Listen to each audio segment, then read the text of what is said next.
Sigurd's snake in the eye is perhaps the most enigmatic and misunderstood progeny of Ragnar Lothbrok, and although he was a fierce, powerful and cunning Viking warrior and king, his terribly portrayed and completely historically inaccurate depiction in the historical TV series Vikings has led to much confusion and misinformation amongst mainstream audiences in regards to how Sigurd actually died.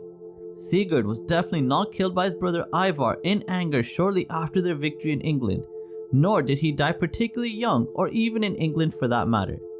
In fact, he would pass away in foreign lands and his death would be bloody and brutal. And in this video we will be looking at 3 contemporary medieval sources which make reference to the death of Sigurd's snake in the eye, better remembered to history as Sigfred, the King of Denmark. But before we begin, don't forget, if you want to learn more about the deaths of some of history's greatest figures, then subscribe to my channel Historical Exit. Before we can delve further into analyzing the death of Sigurd's snake in the eye, it is important to have a general understanding of the events leading up to his death, as his life story is complex and not very well known at all.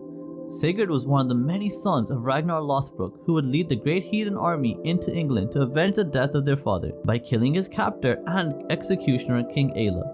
And aside from some other minor skirmishes and battles mentioned in the Gesta Danorum, the name Sigurd is removed from history at this point.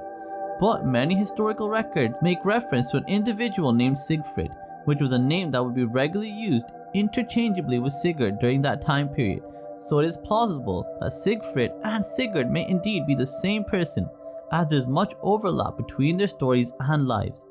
And the historical record contains 3 contemporary Frankish sources that make reference to the death of Sigfred, the King of Denmark and fearsome Viking warrior. The first historical text to be analysed will be the Annals of Fulda, which discusses the death of Sigurd's snake in the eye and marks his brutal passing occurring in the year 887 AD. And the annal states the following within its passages.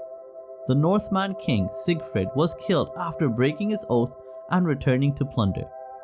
This statement highlights some important facts that need to be further considered. Firstly, this text verifies that Sigfred was indeed a king and he broke an oath with some nation, and he started plundering their lands, and this was an action which would result in his death in some unspecified manner. So there's definitely a lot of information here, but without context, I'm afraid this would have made very little sense to anyone.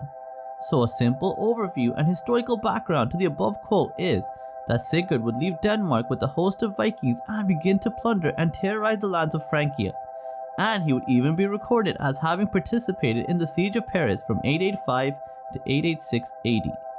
The siege would go on for a prolonged period of time with neither the Vikings or the Franks being able to break the stalemate, resulting in both sides becoming desperate for an end to the siege. Shortly thereafter, negotiations for a truce would be reached between King Sigurd and Charles the Fat, the Frankish emperor. And in this peace treaty, Sigurd would agree to stop raiding into Charles the Fat's territory in return for a large tribute and other various concessions. However, it would seem that Sigurd would not honor this truce for very long, and just 1 year later he would again begin raiding into Frankish territory, and this would force Charles the Fat to confront Sigurd in battle, resulting in Sigurd ultimately being defeated and killed during the conflict. This nearly identical discourse is also present in the Annals of Destiny, another contemporary Frankish source, which states the following.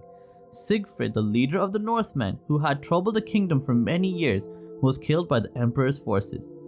So again, we have another contemporary medieval source providing pretty much the same discourse as the Annals of Fulda, in which it is highlighted that Sigfred was indeed killed by the forces of Charles the Fat and that he had been raiding the kingdom of Francia for many years by this point. Although in this historical document there is no mention of an oath or a betrayal occurring on Sigurd's part, it is paying greater attention to the fact that the emperor felt it was necessary to put a permanent end to Sigurd's pillaging and destruction. And the final source we will be considering is the Chronicle of Reginald of Prüm, which again provides a nearly identical depiction of Sigurd's death, stating, Sigfred, the prince of the Northmen, perished after his faithless dealings with the Franks. The use of the word faithless by this historian emphasizes that Sigurd did indeed break some sort of contract or agreement with the Franks, which would lead to his eventual passing. So although we may not know the exact battle or circumstances surrounding his death, we can surmise with a high degree of certainty that King Sigurd passed away in battle against the Franks in the year 887 AD, and his death was in no way or form due to Ivar the Boneless attacking him in anger like the TV series Vikings would have you believe.